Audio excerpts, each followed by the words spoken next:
প্রিয় আমার এলাকাবাসী, আসসালামু আলাইকুম। হিন্দু ভাইদেরকে জানাই আদাব। আপনারা জানেন 5ই আগস্ট এই ছাত্র আন্দোলনের মাধ্যমে এই স্বৈরাচার সরকারকে হটিয়েছে বাংলাদেশের লোকজন এবং ছাত্র ভাইয়েরা। আপনারা জানেন এই সরকার কতটুকু কি করে দিয়ে গেছে। আপনারা জানেন হাজার হাজার কোটি টাকা লুটপাট করে বিদেশে পাচার করেছে।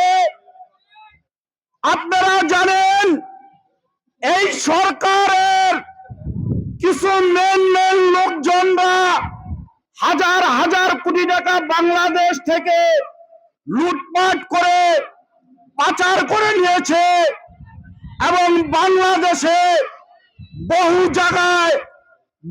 জায়গা জমিন কিনে অনেক টাকা পয়সা এই সরকারের তহবিলে নষ্ট করেছে।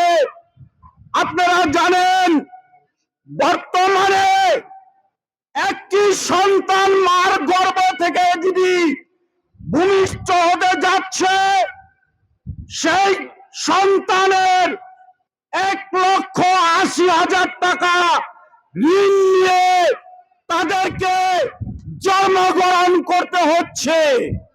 আপনারা জানেন এই সরকার কি করে থেকে গেছে, বাংলাদেশকে চিরতরে ধ্বংস করার জন্য পায়তারা করে এই সরকার নষ্ট করে দিয়ে গেছে।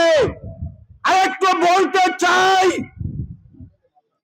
জাকির খানকে নারায়ণগঞ্জের রাজনীতিতে দরকার আছে।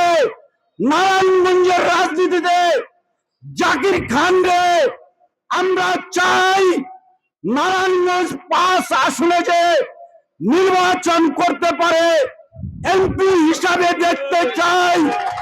জাকির খানের মুক্তি চাই, মুক্তি মুক্তি মুক্তি চাই, জাকির খানের মুক্তি চাই। এই বলে আমার বক্তব্য শেষ করলাম।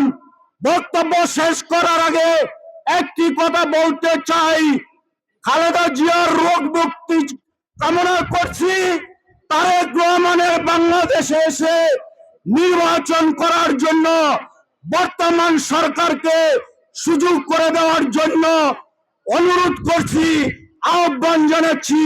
এই বলে আমার বক্তব্য শেষ করলাম। আল্লাহ হাফেজ। বাংলাদেশ জিন্দাবাদ, বাংলাদেশ জাতীয়তাবাদী দল জিন্দাবাদ। আসসালামু আলাইকুম।